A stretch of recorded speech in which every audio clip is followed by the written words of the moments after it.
मैं मुल्तमिस हूँ आसिम हिजाजी साहब से कि वो तशरीफ़ लाएं, अपने कलाम से नवाजें। आपकी भरपूर तालियों में आसिम हिजाजी साहब। साहिब सदाकत की इजाज़त है। हमजा भाई, आपको बहुत मुबारकबाद। दो शेर हैं कि मेहरबानों के सर्द लहजे पर, मेहरबानों के सर्द लहजों पर जिंदगानी को हार देते हैं। मेहरबानों के सर्द लहजों पर जिंदगानी को हार देते हैं। ऐसे कातिल भी अब यहाँ हैं जो बात करते हैं मार देते हैं। और दो शेर और वक्त की कमी के बायस, तो वो था कि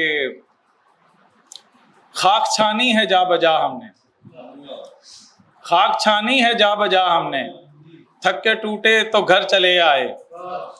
नागहां देखकर हमें बोले दश्तज़ादे किधर चले आए। और दो शेर और के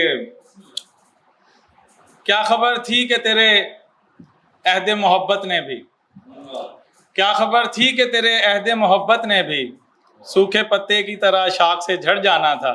क्या खबर थी कि तेरे अहद मोहब्बत ने भी सूखे पत्ते की तरह शाख से झड़ जाना था।